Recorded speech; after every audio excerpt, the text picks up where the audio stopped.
So this is Robert Thibodeau of Mayflower Bookshop, mayflowerbookshop.com. I'm available on Facebook and YouTube and at the Mayflower Bookshop in Berkeley, Michigan. And I'm here today with a friend who I think has a question. Hi, what's your question? Hi, Robert. Can you enlighten me on something in Foundations of Esotericism? Yeah. I've sold a lot of those books. They used to sell for $300 or $400, 10, 15 years ago. They were out of print, and now they're available for $25, $26 at the Mayflower and any good bookstore. It's by Rudolf Steiner, Foundations of Esotericism. And this is a book that a lot of people don't know this, but this is Rudolf Steiner as he was the head of the Esoteric School of Theosophy, which was a secret school within the Theosophical Society. And Steiner was at that time a leader in the Theosophical Society before he went on to start the Anthroposophical Society. Theosophy meaning the wisdom of God, the wisdom or Sophia of God, and anthroposophy being the wisdom or Sophia of man. And man is the root word for manas, is the actual root of it, which is the thinker. There's the wisdom of thinking. So Rudolf Steiner was the head of the Esoteric School of Theosophy, and you can find the Esoteric School of Theosophy papers in their 3 degrees of their secret school. Later, Rudolf Steiner would start a first class of 3 degrees, of which he died completing more or less the first degree. And people speculate about the second and third degree. Now, a lot of people don't know this, but in the ancient mystery schools of Rome and alchemy and rosicrucians and masonry and Templars and ancient Hermetics and Neoplatonism in Greece, it's said in Isis Unveiled by Blavatsky that the ancient mystery schools, that all initiations were 3 degrees of initiation, of which Steiner's first class school and Blavatsky's esoteric school of theosophy were 3 degrees. Were to be 3 degrees. And so later, Rudolf Steiner, in recapitulating and renewing the ancient mystery schools, and again, this is Robert Thibodeau making this simple for you to get and understand, whoever's listening. Rudolf Steiner had a wonderful way of reintroducing the mysteries, that there was a higher self or a spiritual self composed of 3 energetic bodies: Atma, Buddha, Manas, universal spirit, universal compassion, intelligence, universal mind, and the third would be the love. Actually, when you say Atma, Buddha, Manas, you're saying universal spirit, universal love, and universal mind. Another way to put it is Manas is universal mind, and Buddhi is universal love and compassion, the intelligence of that. And Atma is universal truth or spirit. Steiner, in leaving the Theosophical Society, changed the words to spirit self. Manas was spirit self. And then Buddhi was life spirit, the universal life of plants and stars and weavings. And Atma, Buddhi is the vehicle for Atma, the universal spirit or truth. This may sound complicated, but to put it real simple, we have a physical, emotional, and mental body. And by our soul or our psyche or our ego invoking our higher self of universal thinking, universal love, and universal truth, these higher 3 bodies transform our physical, emotional, mental into thinking, feeling, and willing, which is kind of a descent. In the materialistic world, physical, emotional, mental's the highest. But once you gain your sense of I amness or ego or taste of the Christ or the Hermes, Vishnu consciousness, Rudolf Steiner often will say that in the future we'll have to find new words to describe these processes of human maturity and illumination, purification, illumination, and enlightenment, or communion, union with the higher self. These 3 degrees of initiation are put in a lot of different ways. One way is that we try to purify our physical, emotional, mental, and we try to become illuminated with these higher universal thinking, universal love, universal truth, And to get there, we have to develop a soul life or a psyche or a real intelligence of our mind soul. It's spirit, soul, body. And so the spirit is a trinity of the higher trinity of Brahma, Vishnu, Shiva, Father, Son, Holy Spirit, Father, Mind, Holy Mother. Whatever way you want to say that. I'm saying universal mind, love, and truth. Transforming the thinking, feeling, willing. And this soul life, Steiner says, is a threefold soul life. Our inner soul is threefold. We have a sentient feeling for everything, and we have an intelligence for everything, an intellectual soul. And then we have this consciousness soul that's knocking on the door of the higher Trinity and our deep inner core, where the inner Christ, the Christ within the hope of glory. At the end of the Our Father, it says, for thine is the kingdom, the power, and the glory. And again, this is like, the kingdom is the four elements, and the fifth, Kasha. The kingdom is the earth. And then the power is in our spiritual soul, being sentient, intellectual, and consciousness soul. And then the glory is relating to the higher Trinity of the Atma Buddha Manas. Steiner says that most people, what they experience of God is really their own higher self. That very few people experience the totality, wholeness, oneness that Plato talks about as the Father. Father, Son, universal mind. The Father's oneness in primordial darkness. Because if you're one with everything, there's no separate self. There's no light. There's just a primordial oneness.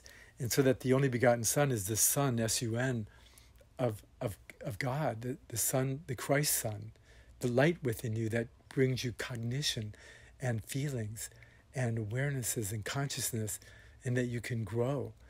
So this is a complex thing of having, like, three lower bodies, three soul bodies, three higher bodies. That's 9. And getting it is the 10th in Kabbalah, But we could also say that the soul is 3, but it's all one. It's the I am. I'm everything, nothing, and a mind, that I like to share and teach. That once people get that we're connected to everything, nothing, and a mind, and so then you could say that the I am, or the soul, or the psyche, is just one with a higher 3 and lower 3, and then we have the 7 again. The 7-fold chakras in the 7 days of the week and the 7 notes of music are usually related to the soul life, and the 3 is related to the lower self, the temporal self of physical, etheric, astral, the last 3 earth incarnations.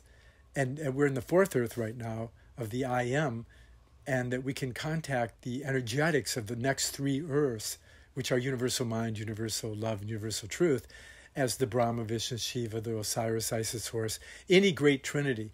And it takes time. It takes a workshop or a couple-hour lecture to really get into this. But with this kind of background, Steiner says that you really have to understand there's 7 earths, and we're in the 4th one, and we're in the middle of the 4th one. We're in the middle of getting an I am, and our sense of self is within us and without us. It's inside and outside. It's like the Beatles say. And it's really true that if I want to understand myself, I have to understand the world around me. I have to enter into the world of science and philosophy and religion and minerals and plants and animals and stars and the breathings of the cycle of the year between the biospheric and the biochemical. This is a huge journey of education. And Steiner says you have to know that there's 7 earths, and then you have to go at it with your sentient, intellectual, your feelings, your world intellect, and your consciousness soul. And we could say that some part of us is connected to the whole world, and it's very intellectual. It's a higher intelligence of Plato and Neoplatonism. And some part of us is very feeling orientated. How do you feel right here? And how does the vibe feel? How does the chair feel? How does the food taste? We have this like lower and higher, big and little. They're both important. They're both equally important. Spirit and mater. Spirit, father, and mother. Mater.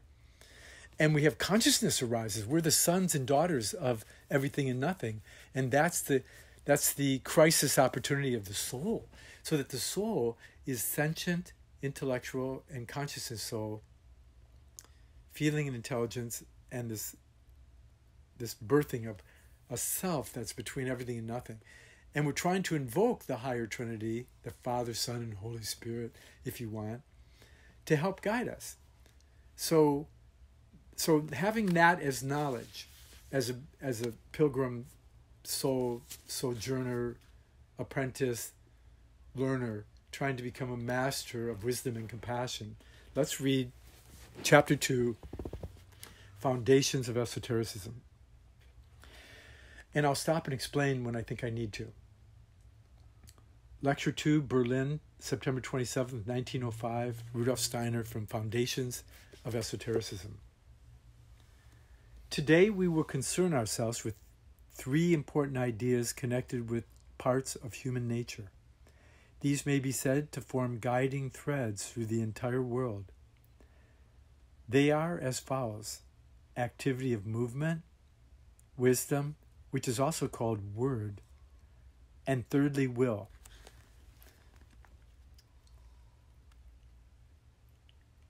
Again, this is Steiner's Trinity.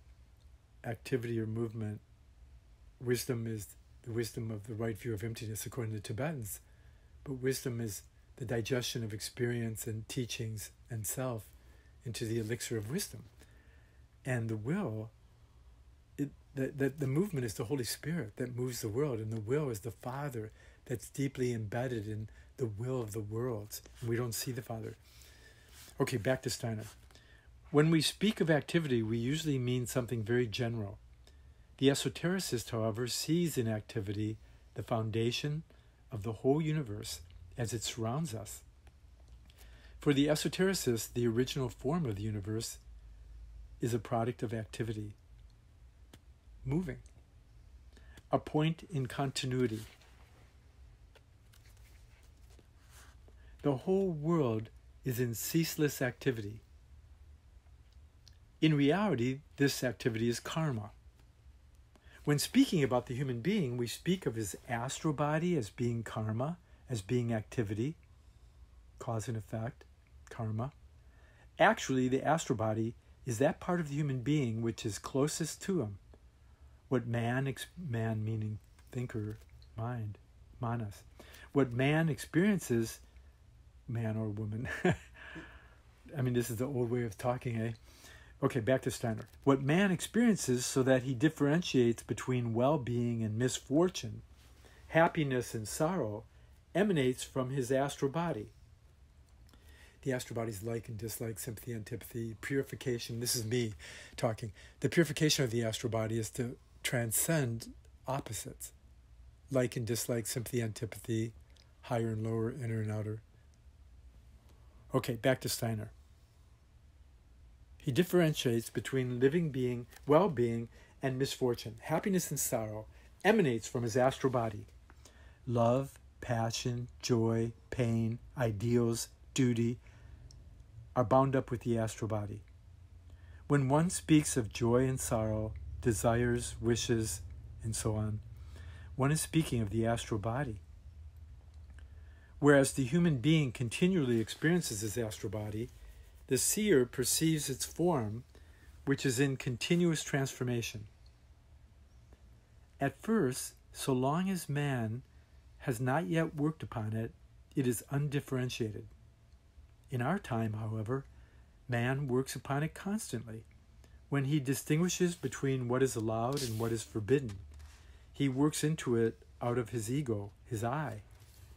Since the middle of the Lemurian age, the 3rd root race, this is before Atlantis, and until the middle of the 6th root race, which is the Aquarian age coming, a couple hundred years, but it's already starting last December with Jupiter-Saturn conjunct. I have to give these little insights to help all of us.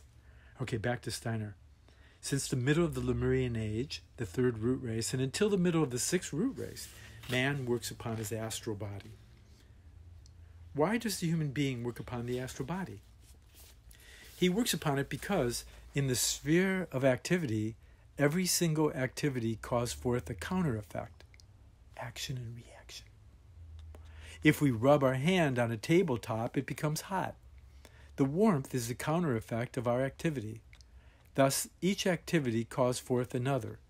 Through the fact that certain animals migrated to the dark caves of Kentucky, they no longer needed their eyesight to find their way about, but only sensitive organs of touch. As a result, the blood withdrew from their eyes and they became blind. This was the result of activity, of their migration into the caves of Kentucky. The human astral body is a continual activity. Its life consists in this. In a narrower sense, this activity is called human karma. What I do today has its expression in the astral body. If I give somebody a blow, that is activity and calls forth a counter blow. This is balance, restoring justice, karma. Every action calls forth its counteraction. With this must be considered the concept of cause and effect. In karma, there is always something needing to be brought into balance. Something further is always demanded. The second guiding thread in human nature and in the universe is wisdom. Just as karma has something needing to be balanced, wisdom has something of rest, of equilibrium. It is therefore called rhythm. You might, I'm just adding, you might think of a pendulum. So the karma is the pendulum goes to the right and left, and it gets hotter and colder, and then it's wet, and then it's all fiery and dry in the weather. In our sympathy, antipathies, our likes and dislikes. But then the balance, finding the balance is the wisdom of the middle way of the heart between the upper and lower third. The wisdom as above, so below, of the ancient Hermetics, pre-Christian, which later they put in the Our Father as on earth as it is in heaven, that there's this balance. And human beings are in this I am balance between cosmos and psyche, or inner soul, and outer cosmos. Okay, back to Steiner. That wisdom has something of rest, of equilibrium. It is therefore also called rhythm. All wisdom, according to its form, is rhythm. In the astral body, maybe that's right with the rhythms of music, eh? Okay, Steiner. In the astral body, there may perhaps be much sympathy, then there is much green in the aura. This green was once called forth as complementary color. Originally, instead of the green, there was red, for a selfish instinct. That has been changed into green through activity, karma. In wisdom and rhythm, everything is completed, balanced.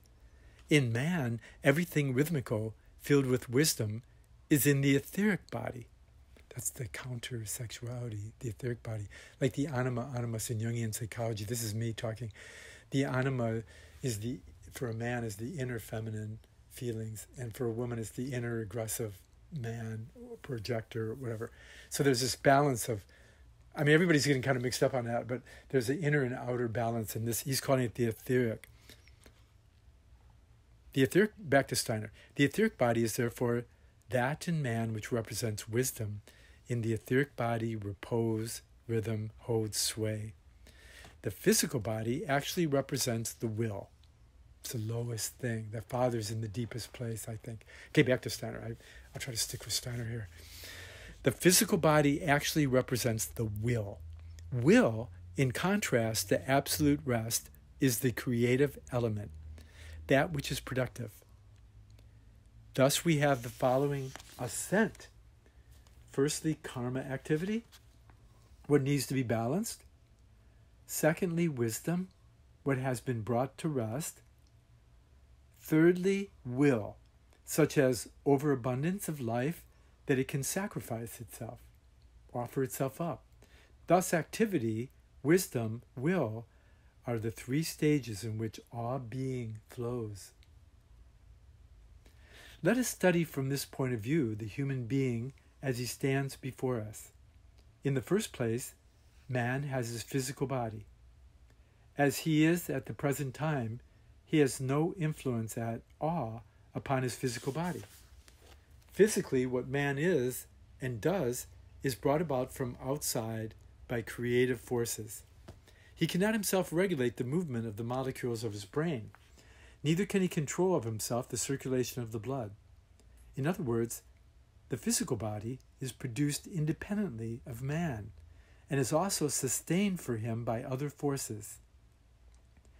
It is as if it were only lent to him. That's funny. I'm talking. Gelek Rinpoche, the Tibetan Lama, he used to say that the physical body is your rented apartment and that someday you have to give it up. It's your car. And that my first spiritual teacher, Philip Knight, he'd say your physical body is your car, and when you get to the destination, you don't need it. The destination is the illumination of that we're somehow intimately connected to all the universe, everybody. We're brothers and sisters. And we also have a very alone, silent self that's trying to figure this out and wants to grow so that the world has peace and we can give our gifts so we can be open to receive our own, what the world has for us. And a mind of intelligence so we're not just dumb animals about the whole thing. So back to Steiner. Is this helping that I'm saying stuff? Okay. In other words, the physical body is produced independently of man and also sustained for him by other forces. It is as if it were only lent to him. Man is incarnated into the physical body produced for him by other forces. The etheric body, I want to say one more thing, that in theosophy and anthroposophy, the whole idea is that the previous earth incarnations gave us the physical or the warmth and the etheric or the rootedness and openness to light and the astral body of sympathy, antipathy, and sex and thinking, sense-bound thinking. And it's this fourth earth that we're getting a sense of holding still, getting it all, waking up. I think that the God within us and the spirit of the sun that's a spark in our heart is us waking up to inner and outer connection with everything. So let's go back to Steiner. The etheric body, too, is in a certain respect produced for him by other powers. On the other hand, the astral body is formed partly by other powers, partly by man himself. That part of the astral body which is formed by man himself becomes his karma. What he himself has worked into it must have a karmic effect. This is the undying, the non-transient in him. The physical body has come about through the karma of other beings. But that part of man's astral body in which he has worked since the Lemurian age, that is his karma. Our virtuous and non-virtuous self is our karma. It keeps carrying us to find balance and total transmutation. That's me talking. Now let's go back to Steiner. Only when man, through his work, has transformed the whole of his astral body, will he have reached the stage of freedom. Then the whole of his astral body will have been transmuted from within. He is then entirely the result of his own activity of his karma. Now, of course, I want to talk. Buddha said in the Four Noble Truths that all existence is suffering, that desire is the cause of all suffering. Thirdly, that if you cease desire or fear, if you cease desire, you'll cease suffering. And then there's the eightfold path, eight being the proper right way to behave in physical, etheric, astral, in this threefold soul, in the I am and the higher self. The octave transforms the lower. That's one way of putting it. So he's saying here that all initiation is the first step is purification of the astral body. And then acquaintanceship with the I am, and then the spiritual hierarchies. Okay, that's me talking, and I don't have to be right. My whole goal is to help stimulate you into freedom and study on your own, and you get it. And I'm just I'm not really a teacher or anything. I'm a student that's been doing it longer maybe than some people, and I'm sharing class notes. So we're sharing the Foundations of Esotericism, Lecture 2. Let's continue with Rudolf Steiner. If we select some particular stage of development, we always find a part of man's astral body which is his own work. However, that part, which is the result of his own work, lives also in the etheric body and the physical body.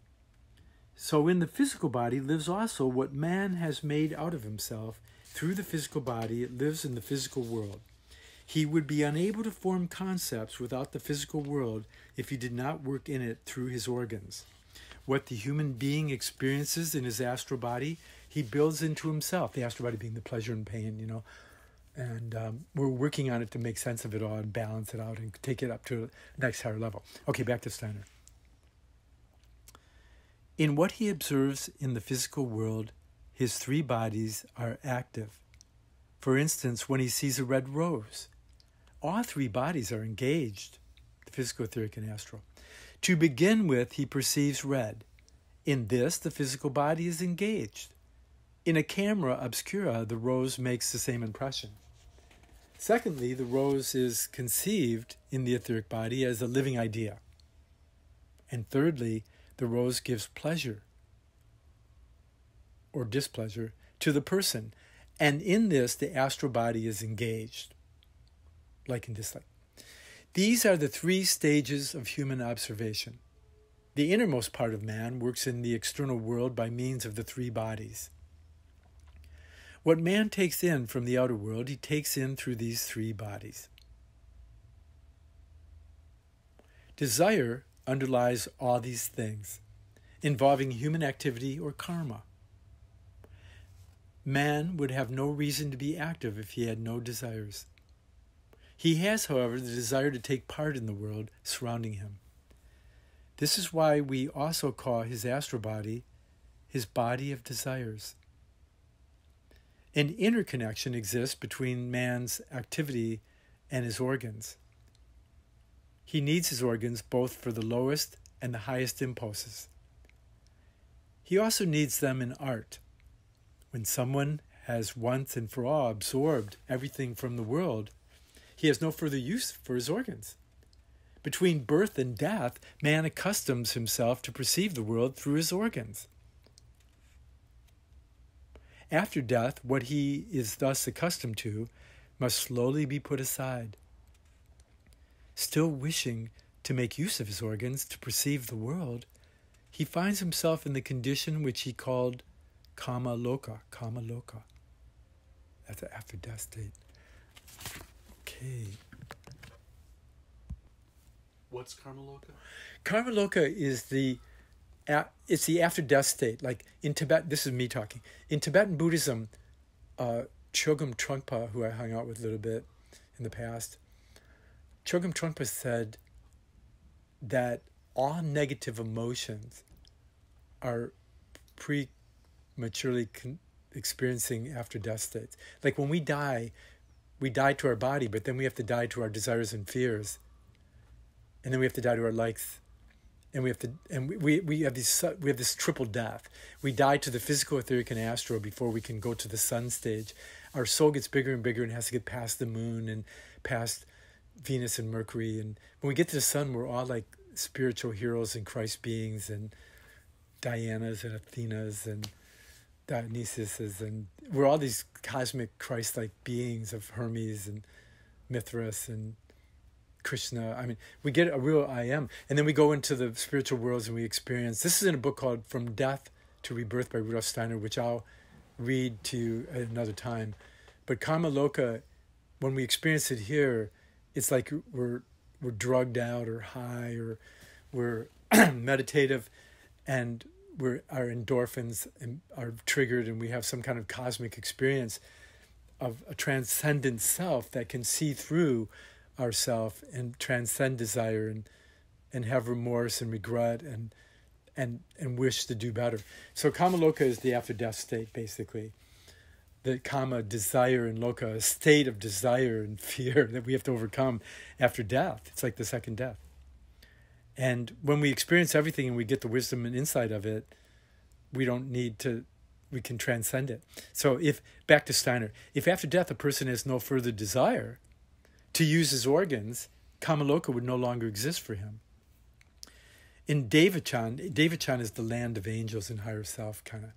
In Devachan, everything which man, or heaven.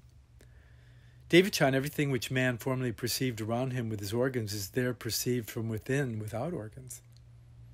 Karma, man's activity through the astral body, is something which has not reached a state of balance. When, however, the activity gradually comes into a state of balance, equilibrium is brought about. If one strikes a pendulum, it gradually reaches a state of balance from opposites. Every activity which has not reached a state of balance finally comes to rest. Irregularities which are small in number can be observed, but when they are extremely numerous, they balance each other. By means of an instrument, for instance, one can observe the irregularities caused in a town by electric trains or trams. In a small town where the trains are fewer, the instrument continually shows strong oscillations. But in a big town where the movement is greater and more frequent, the instrument is much quieter because the many irregularities dampen each other and equalize themselves. So also it is in Devachan, the heavenly place, with each single irregularity. In Devachan, the land of angels or heaven, man looks into himself. He observes what he has taken in. He must observe this for as long as is needed for it to reach a rhythmical condition. A stroke calls forth a counterstroke. It's me talking. It's like the clock with the pendulum, and it goes back and forth, and the wheel goes round and round the hours. The wheel of samsara, the wheel of death and rebirth, the wheel of waking and sleeping, the wheel of the day, the cycle of the year, rhythmical cycles of planets and experience. But after a while, the 3 heavy balls fall, and you have to wind the clock up again. You have to go to heaven and Devachan and get to a beatific state of higher consciousness before you come back to do better. So let's go back to Rudolf Steiner. The rhythmical condition. A stroke calls forth a counterstroke, but only through many intermediate happenings does the counterstroke return. The effect, however, persists during the intervening period. The interrelationship between stroke and counterstroke, action and reaction, is worked over in Devachan. Yes, it's worked over in Devachan and transformed into wisdom. The elixir of wisdom. We digest our experience. Okay, back to Steiner. What has been worked over and transformed into wisdom is metamorphosized in man into rhythmic in contradistinction to activity. What has been changed into rhythm passes over into the etheric body. After Devachan, one has become wiser and better because in Devachan, all experiences have been worked over. That part of the astral body which has been worked into the etheric body as rhythm is immortal. When a man dies, that part of the astral body which he has worked over and transformed is preserved. Also, the very small part of the etheric body which has been worked through. The remaining part of the etheric body is dissolved in the cosmic ether. Insofar as this very small part has been worked through, to that degree is his etheric body immortal. Hence, when he returns, he again finds this small part of the etheric body, this wisdom body. What needs to be added to bring about completion determines the duration of his stay in Devachan. When a human being has progressed so far that he has transformed his entire etheric body, Devachan is no longer necessary. Heaven's no longer necessary. This is the case with the esoteric or occult pupil who has perfected his development and who has transformed his etheric body so it remains intact after death and has no need to pass through Devachan. This is called the renunciation of heaven or Devachan. This is me talking. This is the idea of the Nirmanakaya body of the Buddha, that the Buddha is going to come back wherever needed. He doesn't really have to go to heaven. You don't need to take a break because you're enlightened. Another thing I just want to point out is that when we die, we drop our physical body and we drop our etheric body, and it goes into this wisdom of digestion, or it goes into the etheric cosmos. And we even drop our astral desire body, which goes into the weather. See, we go to heavenly states in the higher spheres of the planets and beyond the planets and the stars, but our lower bodies have this will impulse to change the world so that when we reincarnate, our cast-off desire bodies change the world so that we come back in 700 or 1250 years or 14, whatever we come back in. When we come back to the earth is prepared to help us get our desires and our further growth. We create the weather. It's really wild. The human being is part of everything. We're interactive and creative whether we know it or not. The question is, are we going to wake up and get conscious of what we're creating for the future? For all of us and ourselves. Okay. Back to Rudolf Steiner. This is called the renunciation of heaven. It is permissible to allow someone else to work on one's etheric body when one is certain that he no longer brings anything of evil or negative karma into the rest of the world. Otherwise, he would work his harmful instincts into it. Under hypnosis, it can happen that the one hypnotized works into the world the harmful instincts of the hypnotist. In the case of normal people, the physical body prevents the etheric body from being dragged down and drawn hither and thither. When, however, the physical body is in a state of lethargy, it is possible, probably an influence of drugs or wrong medications too. I just wanted to add. When, however, the physical body is in a state of lethargy, it is possible for the etheric body to be worked into. If one person hypnotizes another and works harmful instincts into him, these also remain with him after death. My first spiritual teacher, I want to add, thought that nobody can hypnotize you in your true self. And that if you weren't under the influence of wrong medications or drugs or whatever. But everybody has to find this out for themselves. So let's go on with Steiner. Many of the practices of black magicians or dark magicians consist in their creating willing servants by this means. Yuck.